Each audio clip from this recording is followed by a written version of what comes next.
Welcome to A Pair of Bookends, the book club you can carry anywhere.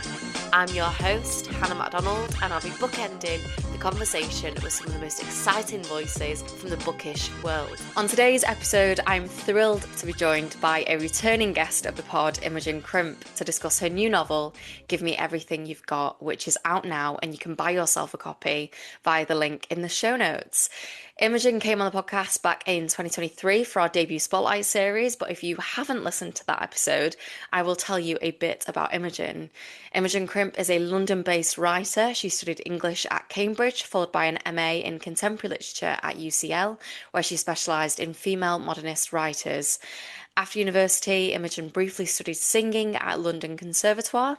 Her debut novel, A Very Nice Girl, was published in 2022. It was shortlisted for the Betty Trask Prize, selected for Malala Yousafzai's Fearless Book Club, and chosen as a Book of the Year by the Sunday Times and Grazia.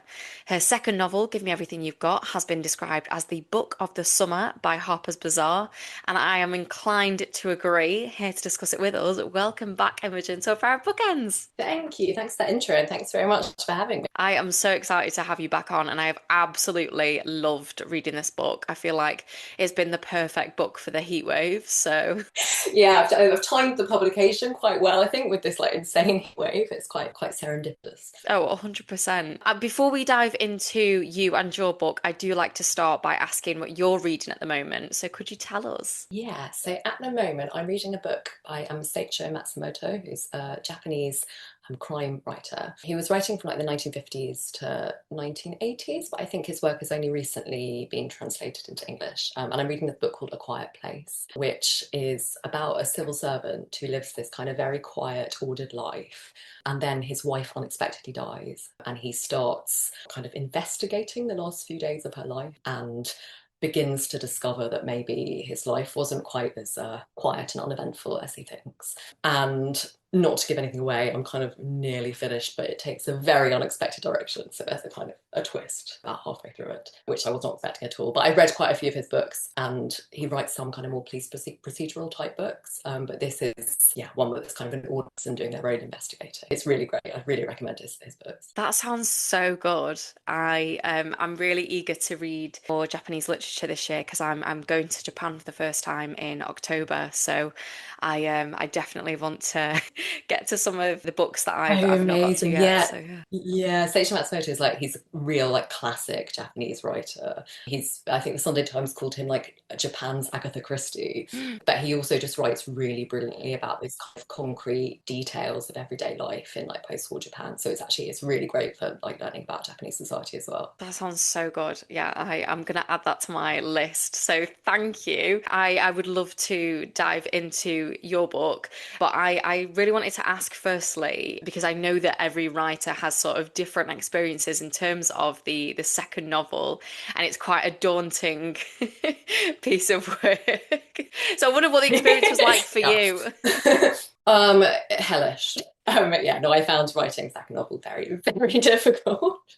I think for a number of reasons. So tricky second novel syndrome is definitely a thing. I think I really found that I was trying to recreate my first novel, and I spent a lot of time almost trying to mimic the style of my first novel, or recreate how I'd gone about writing it. And I had to let go of that to move forward with this project, basically. I think that it's really difficult because when you're writing a first novel, you have no expectation that anyone's going to read it. You don't imagine an audience at all. So it's pure kind of fun and play, and it's a very private activity.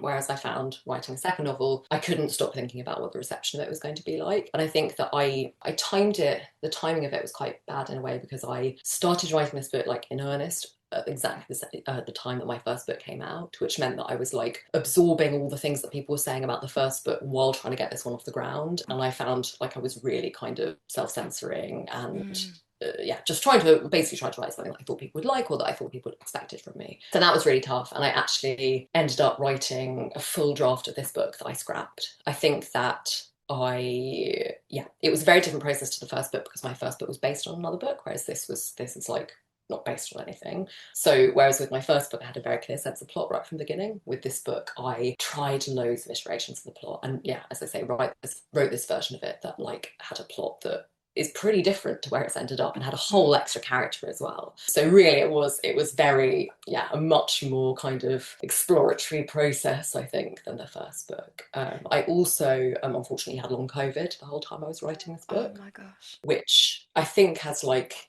it's kind of interesting because I think it's informed the writing process and the content of the book, but it also made it a very strange experience writing it. Yeah, and quite a challenging one. Yeah, I can imagine. I'm so sorry that you experienced long COVID. It's brutal, and I don't think Yeah. people are. I mean, there is some kind of awareness around long COVID, but I don't think very much. People don't realize how long long COVID can actually be. So yeah, I'm really sorry that you were going through that, and trying to write a book at the same time can't have been easy. Also, you saying that Yeah. you scrapped a full draft gives me severe anxiety. Yeah, you and me both. That was not a good moment. No, I can imagine. But let's get into the finished product. Could you Yeah. tell the listeners what Give Me Everything You've Got is all about? So, Give Me Everything You've Got is about Ruby. She's a young filmmaker.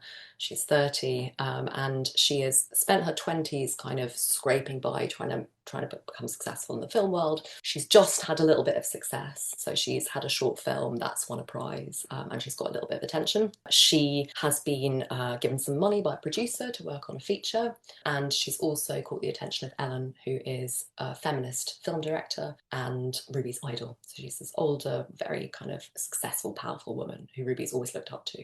And Ellen invites Ruby to stay in her country house for 2 weeks during a summer heatwave. So the book is about those 2 weeks. It's about Ruby being drawn into this house under the guise of mentorship from Ellen, but in actual fact becoming kind of entangled in this complicated dynamic between Ellen and her 20-year-old daughter, Laura. I think it's every young creative's dream of being offered to go and stay at a glorious summer house and receive mentorship from somebody that's sort of thriving in your field.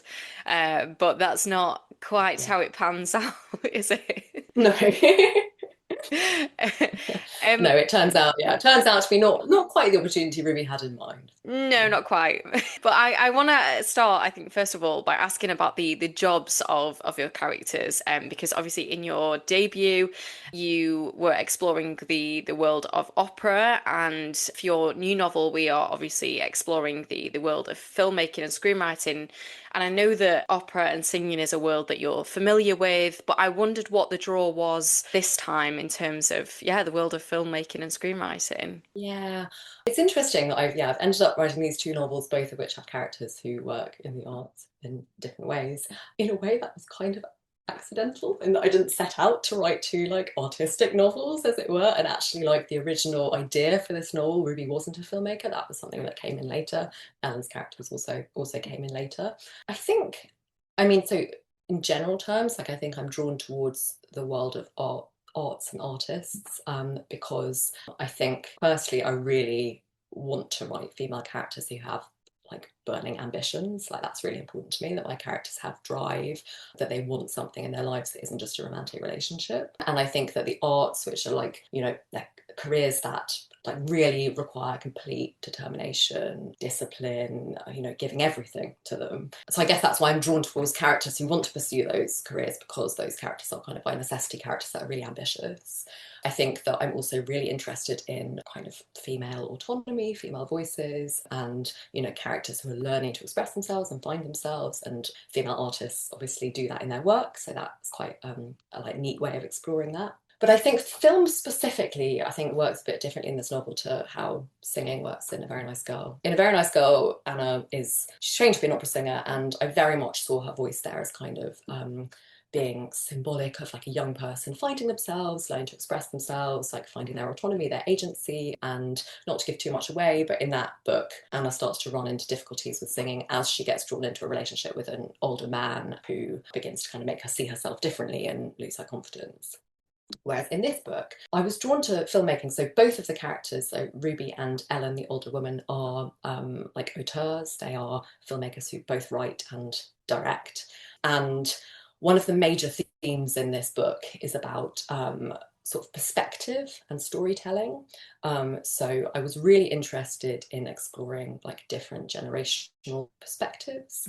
These are characters who have kind of very strong opinions about what it means to be a woman, how we should interpret the things that happen to us as women, and they all think that they're right. So Ellen and Ruby have kind of quite a big disagreement in the book about how you should tell female stories, and specifically how Ruby should talk about something that's happened in her life. So filmmaking really I saw as a kind of really rich way of exploring that. We've got two characters who are trying to make films where they can tell the story and the perspective, and they're battling over the kind of right to tell that story between them, I guess.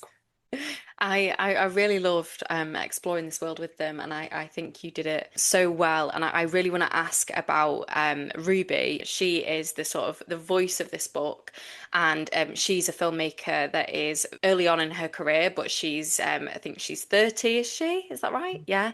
So she's 30, but she's still Yeah. early on in her career. And I wondered, firstly, I think how her voice sort of came to you. Yeah, so Ruby's voice is an interesting one, because Ruby's voice is something that actually developed a lot over the course of these, like, it's quite a long period trying to write this book. Originally, her voice was actually kind of a lot more spiky, sarcastic, and maybe like quote unquote unlikable than it's ended up now. And I had a big rethink about it when I kind of went back to the drawing board with this book. And the voice developed in it's quite like an eccentric way, I think. I was really struggling to write this book, as I said. And I had written like loads and loads and loads of notes. I'm a big planner. So I had this like huge folder of notes, which had lots of kind of sentences I thought I might put in the book and ideas. And when I came to writing, trying to write a chapter, I just basically like had all this material and just didn't know what to do with it. So I just would be shoving it in a chapter, and it would be like horribly like baggy and overwritten. And eventually what I did was I put my notes away, and I sat down with a pencil and a piece of paper, and I just wrote down exactly what happened in the book from a first person perspective, but I just wanted to get it all down on the page. And that was kind of meant to be, I don't know, an exercise to get myself unstuck and to like check how much of the plot I had. But it actually ended up essentially being the book. So I wrote the entire first draft like that, in this very kind of visual events dialogue driven way. And the reason I did that is I wrote a couple of pages, and then I saw that I had this voice, which is this voice of a filmmaker who is seeing everything very, very visually. You know, her eye is the kind of camera of the book. But I think the other key thing about Ruby is that she's 30, she's kind of struggling to get her career off the ground, and in a way has quite a young perspective, even though she's not a young woman. Her personal life has sort of stalled in her drive to succeed in her ambition, and she's somebody who's like not very in touch with herself internally. She's quite kind of repressed, she's quite controlled, she is very convinced that she kind of is right about things that happened to her. So when I came up with this voice that was very exterior, external, it seemed to really work for her character. Somebody who's very visual, but like not very perceptive in terms of what's going on inside them. And then when I edited it, I went back and I added some interiority and reflection, but the kind of core of the voice was that like filmmaker camera voice. I think perspective is such an interesting thing, because I think I was wondering whilst I was reading this what the story would be like had it have been told from Ellen's perspective or Laura's perspective. And I suppose you could say that with any book, but I think in terms of this story, I think their dynamics are all so interesting. And there's a moment I'm specifically thinking of where Ellen's daughter Laura says to Ruby that she's essentially one of many young filmmakers that have come through the door, many young women that have come through the store and had mentorship off Ellen. And it almost sort of sounds quite problematic that she's she's been seeing all these different women and having them spend time with her at this summer house.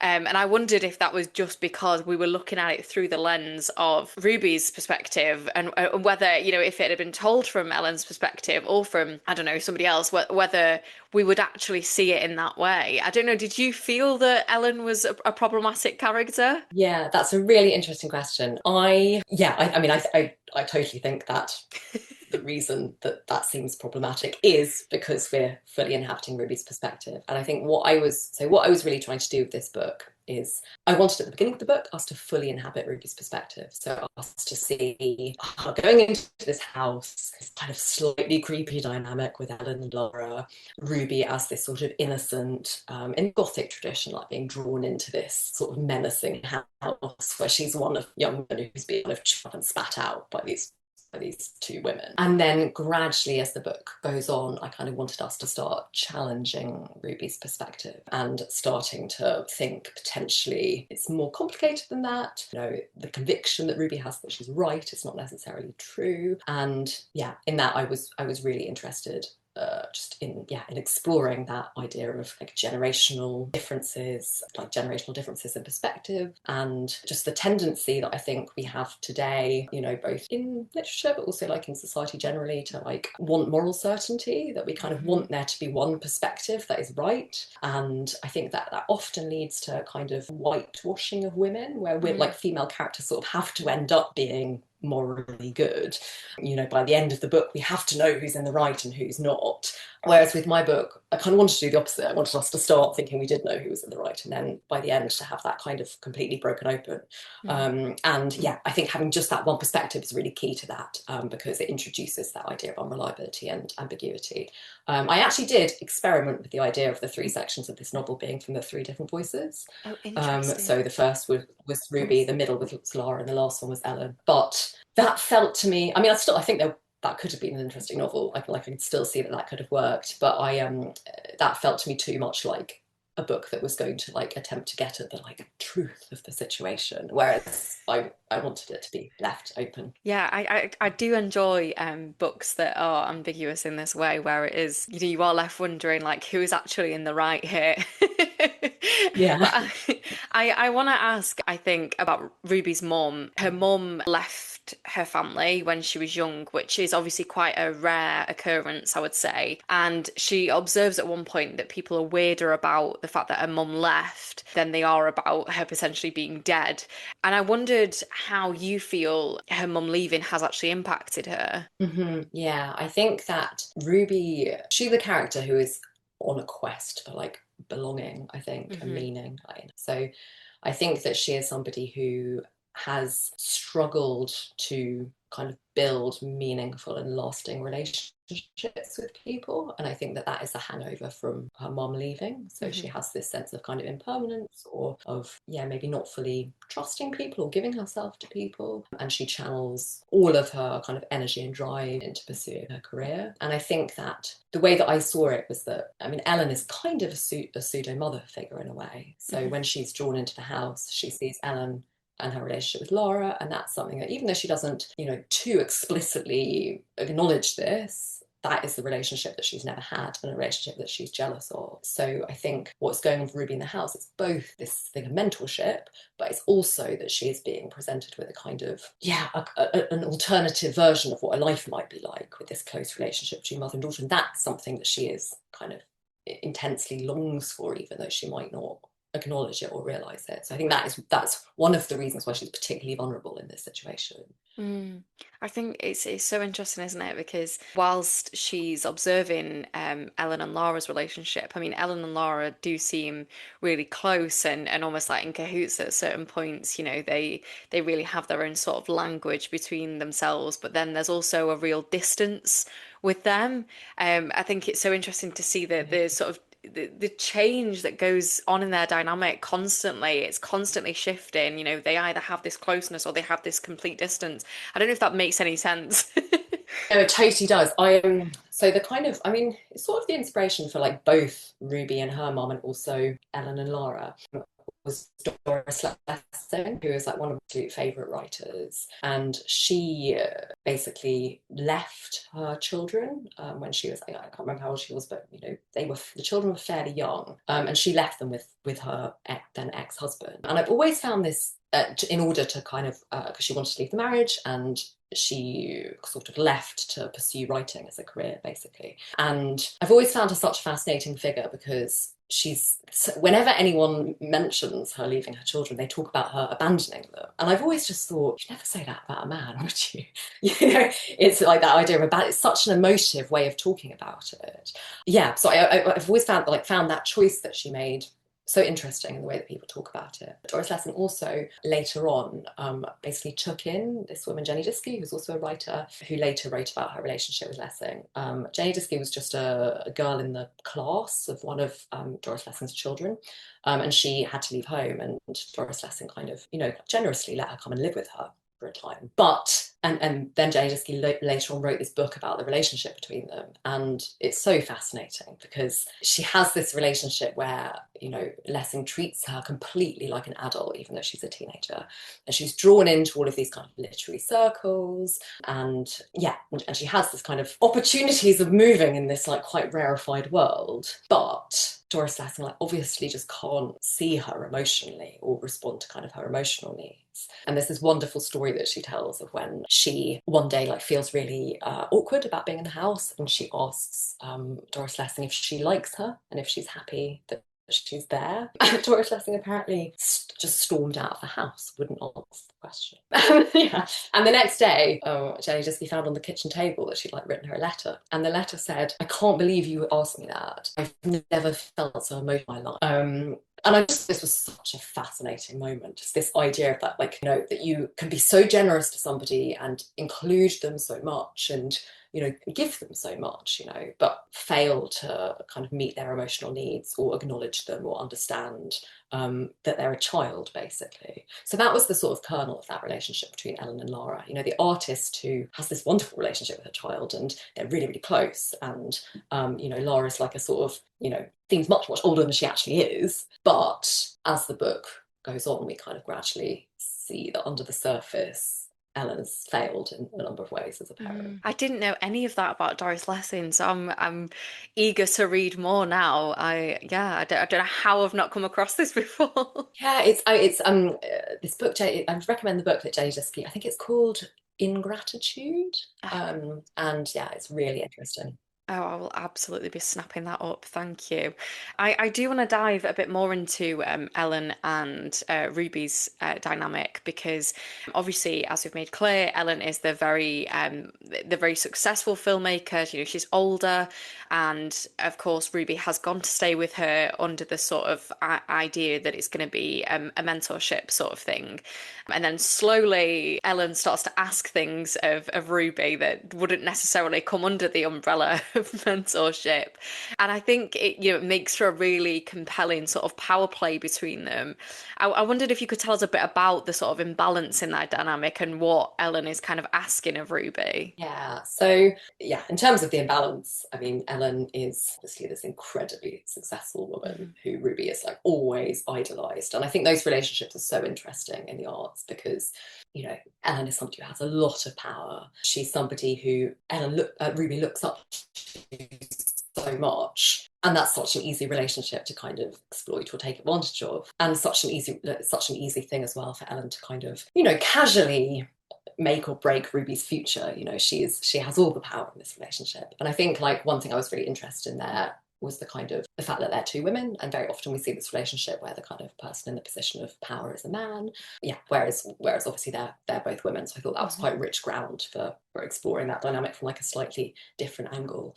In terms of the questions that Ellen asks her, so basically to not give too much away, Ruby is she's writing a feature film that has kind of been forced on her by her producers. So she pitches some ideas, they're not keen on any of them, and eventually what she discovers they're really getting at is that they want her to tell a kind of semi-autobiographical female story, is what they call it. So a semi-autobiographical story about something that's happened to her, that's traumatic, essentially. And Ruby has come up with this kind of quite high concept idea for how to do this in a way that is, not especially sort of emotional. It doesn't lean into the trauma angle. And Ellen sort of gradually begins to unpick this perspective and to say to Ruby, "Are you sure that's how it happened? Is that really what you think about this event?" And yeah, I think what was interesting is, first of all, there's this, as I said before, this kind of generational perspective. Ellen is very much kind of second wave feminist. She's younger than that, but that's the kind of school of feminism that she into kind of structural inequality, the idea that everything is in patriarchy, and that if Ruby can't see how oppressed she is, then she's like gaslighting herself. And Ruby is much more, she's millennial, she's a kind of choice feminist, she, believes that everything is about her kind of own, that she can choose her own path. So that's what that dynamic firstly is about, those generational differences. So the fact that Ellen is kind of can't accept Ruby's perspective on what's happened to her. But I think also, as I was saying before, in terms of like wanting us to, as the book goes on, to sort of start to see Ellen's perspective more. I think another thing that I was really interested in this book is like, and it sort of relates to the title, is like what you do have to give in service. I think there are two issues at stake here. Like on the one hand, there's the kind of producer's idea that young female artists have got to like serve up their personal life as entertainment and like to do better. And then on the other hand, there's the kind of perspective that I think maybe is what Ellen's getting at, that in order to create lots of me, you have to actually understand yourself, and you have to be willing to reflect on that might feel uncomfortable to you. I think that is something that Ruby is trying to avoid in the art that she creates. And Ellen, while she's going about it in this kind of quite, and obviously intrusive, quite appropriate way at times, I think the court I disagree with. Yeah, I'm really fascinated by there was a couple of moments that I was really pulled in by, and it was there's a moment where it's looking back on Ellen's workshop that I think Ruby first met her at this workshop, and Ellen asks the women to do this exercise where they each share when they first realized they were a woman, and they're each sort of feel like they're competing with each other to give the sort of the answer that they think Ellen wants them to give. And there's also an interview at the very beginning of the book where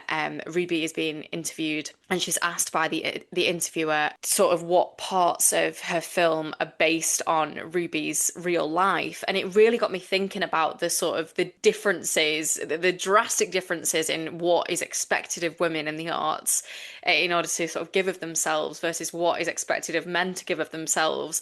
And I wondered what sort of writing, researching for this novel taught you about that sort of thing, or if it was something you already knew.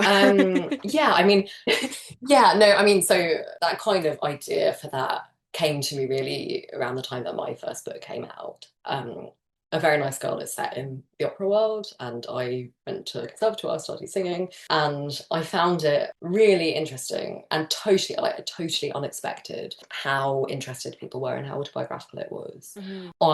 It may be naive of me to have not expected that, but it seemed like everyone wanted to kind of be able to pin down the events in the book to like my own life. And like so much of like publicity involves like writing first person pieces and kind of trying to find angles that are about your life that kind of people will be interested in. And I found that, really actually quite difficult. Like when you write a novel, I just didn't expect that at all. I don't, as Ruby says at the beginning, I don't feel like there's anything especially interesting about me as a person, like beyond the books that I write. Like I want to write books, but I don't necessarily want to kind of reveal things about my private life. And it can feel very, very uncomfortable, very invasive, like thinking how much you should reveal about yourself, whether or not you need to do that in order to like give the art that you're creating legitimacy. So yeah, that was the place that it came from, really. Yeah, I think it's so interesting. I'm now panicking that we didn't ask you anything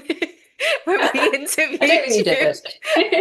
Also, you know what? Like, I think there's a real difference, isn't there, between like obviously A Very Nice Girl set in the opera world. I used my experiences in the singing world. Like, there are things in it that are autobiographical. Like, of course there are. I also think that like anyone who writes anything is informed, like their characters are being informed by your understanding of psychology, of course. So obviously my characters, parts of me are in them because I inhabit my perspective, and like I use my ideas about things to give other, like their ideas about things, colour, like obviously. But that's very different to a kind of black and white, like what in this happened to you. And yeah, I feel like there is a kind of pressure or interest in just being able to do that kind of very neat equation between the art and the life. And that is totally a female artist thing. I don't see people doing this to male artists. And I think it is something about, it's both a kind of patronizing assumption that like women can't write about anything that's not exactly what's happened to them, like that they don't have the imagination for it. But I think it's also a sort of like invasive interest in women's personal lives, like often in Mm. women's sex lives as well, sex lives and relationships, like those kind of juicy details of women's lives that I think, particularly as a young female artist, just people are very interested in. Yeah, very true. We don't have any imagination, do we, Imogen? Definitely not. No. Really want to ask about the sort of the setting of this book, which is this gorgeous, I envision it to be this gorgeous, huge country house. And, it's got a real sort of gothic quality to it. And the setting, this house felt like a character in itself.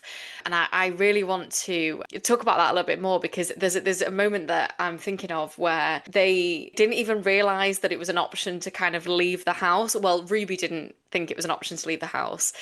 So there's an element of like claustrophobicness, if that's a word, to this setting. So could you tell us a little bit about writing this sort of setting and if it felt like a character to you? Yeah, no, totally. The sort of very original spark of this novel was that I did a lot of like private tutoring in my 20s, and did some residential tutoring placements where I'd like go and stay with a family for a few days or a week. And tutor their children. And yeah, it was so very often these experiences felt incredibly gothic.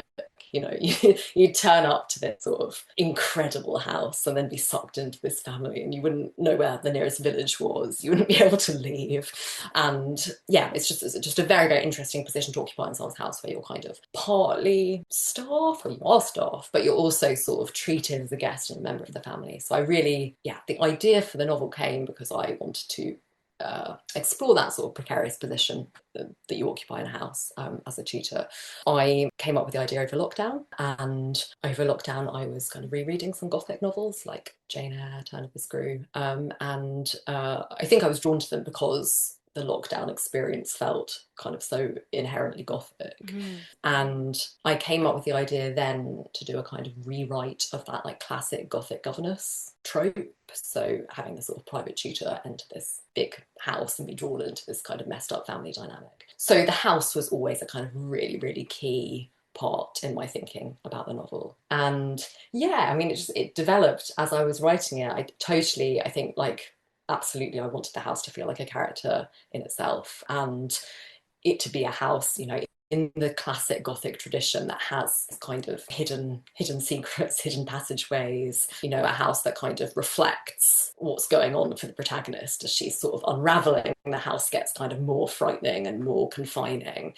And for me, the other element of that was the weather. So in your kind of classic Gothic book, it's very cold all the time, it's raining, and, the protagonist gets caught in big storms and darkness. And what I've done in this book is I've kind of transplanted that into a heat wave. And I think the last few days, like reminded me again just how like terrifyingly Gothic the sort of heat waves that we've been getting in the UK can be, in a country where we're not set up for it at all.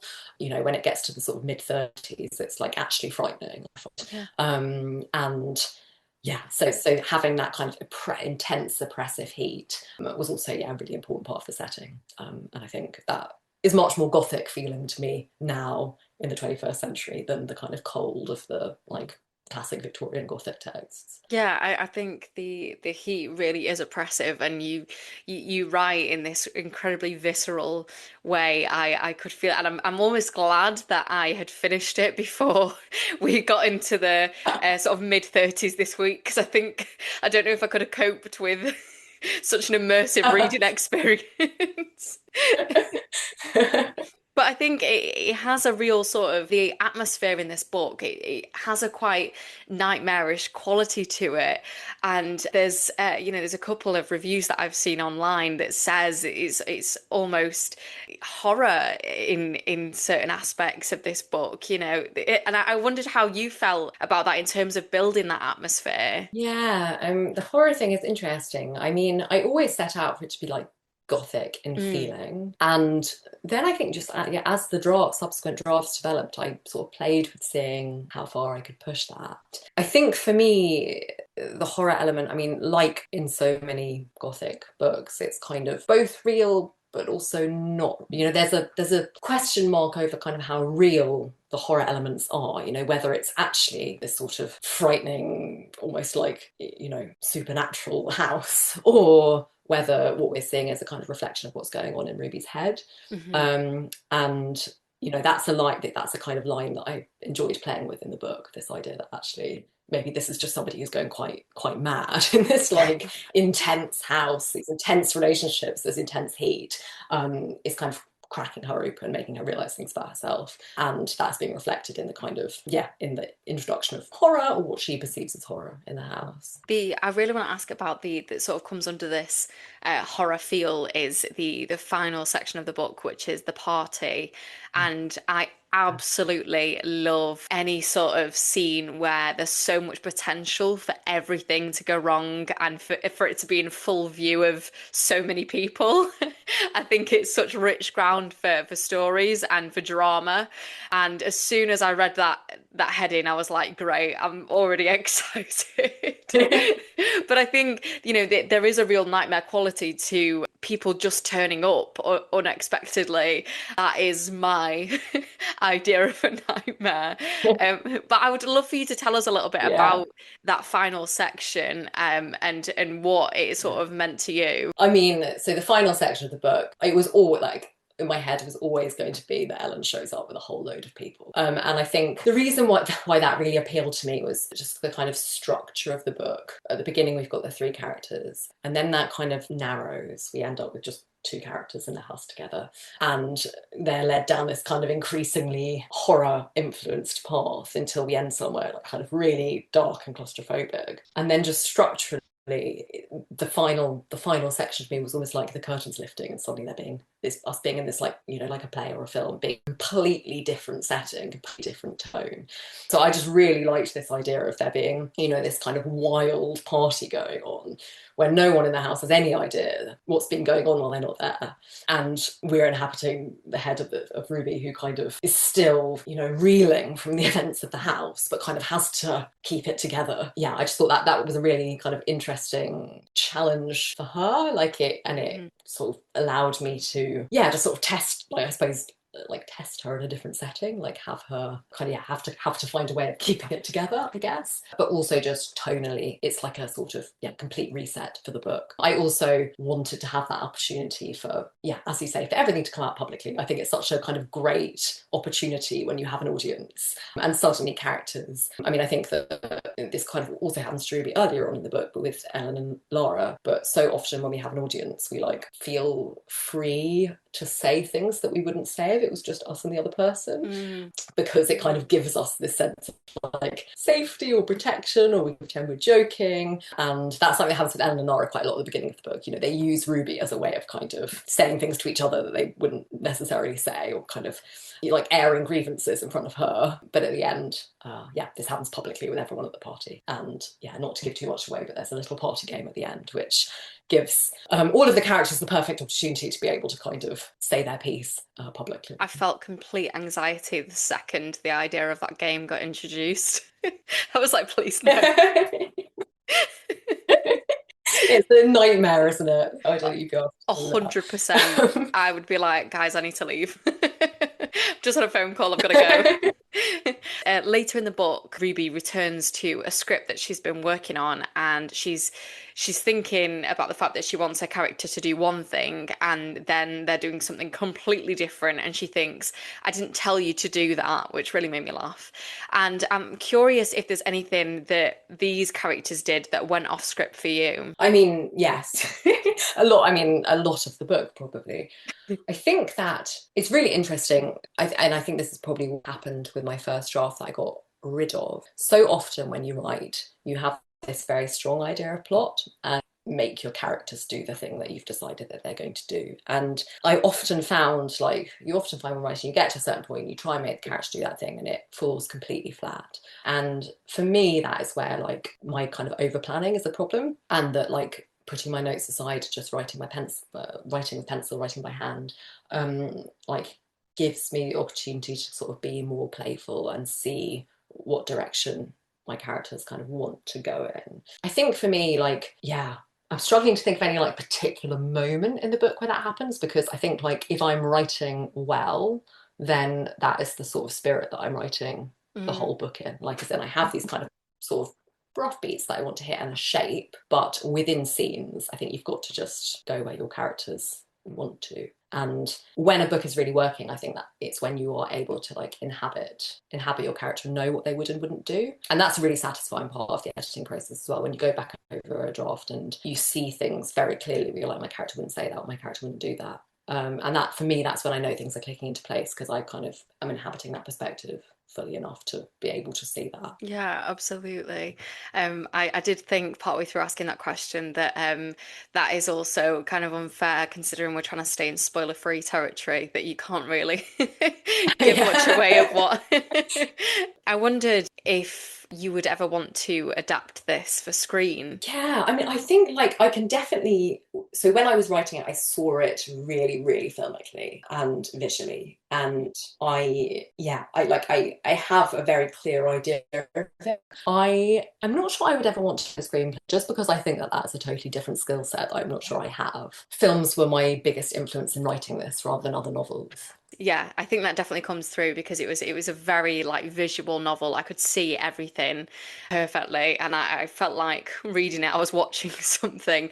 It was a really, really I just really love this book, and I do think it is going to be the perfect book to read this summer, especially if we go through any more heat waves. If you really want that immersive reading experience. Finally, Imogen, I want to ask if you would like to recommend anything to the listeners. It can be books, films, TV, anything goes for this recommendation. Yeah, I would love to recommend a film. So the film is Romaria. It's by a Spanish filmmaker called Carla Simon. And I saw it at the London Film Festival in October, but I just saw like fairly recently that it's now in cinemas. And it's a really brilliant film. Another like great kind of summer watch, I think, but quite different, like quite a different vibe to my book. Um, but it is semi-autobiographical. Carla Simon, her parents died when she was a child. They died of AIDS related to drug use, which apparently heroin use was like widespread in Spain after Franco, like as part of kind of the increasing liberalization of society, which I wasn't aware of at all. But so this happened to her parents, and the film basically tells the story of a young woman who, in order to study, has to track down her father's death certificate. So she goes to the place that he's from and meets all of his family who she's never met. And she's just drawn into this kind of atmosphere of like simmering tension and secrets kind of things swept under the carpet. It's just such a wonderful portrayal of, that uneasy thing of being an outsider, not quite fully understanding the situation you've been pulled into. It's also like shot in the most, yes, really interesting kind of naturalistic way of filming, but about three-quarters of the way through, it goes into this complete sort of like fantasy dream sequence, which is amazing. So yeah, I'd really, really recommend that.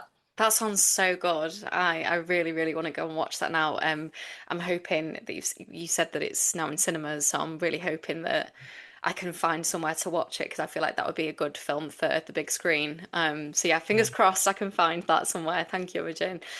You've also given so many great recommendations. I'm particularly excited about the Dorris Lessing. It's not an expose, but it feels like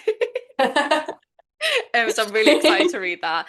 But Imogen, thank you so much for coming on the podcast today. I know we've had a couple of technical difficulties. I know it's extremely hot, and I'm really grateful for your time. So thank you. I absolutely loved this book. And for the listeners, as I said before, I will be popping a link in the show notes to grab yourselves a copy. You, of course, can just go into your favourite bookshop and get yourselves a copy there, and then come and talk to me about it because I'm desperate to have a spoiler conversation about this. I don't believe, Imogen, that you're on socials, are you? I'm not, no. You're not. Good for you. So if you want to hear more from Imogen, everyone, you can find more about Imogen through her books. So I will again link both of those in the show notes. Go find her there. And if you enjoyed this episode, please don't forget to rate, review, and subscribe. You can find us on Instagram at A Pair of Bookends Pod and via TikTok at A Pair of Bookends. We are also for more content over on Patreon. Links in the show notes. Lastly, thank you so much again, Imogen. I've absolutely loved chatting to you again, and hopefully we can have you back for the next one. Thank you. Thanks so much for having me. Thank you. And thank you, listeners, for listening. Goodbye.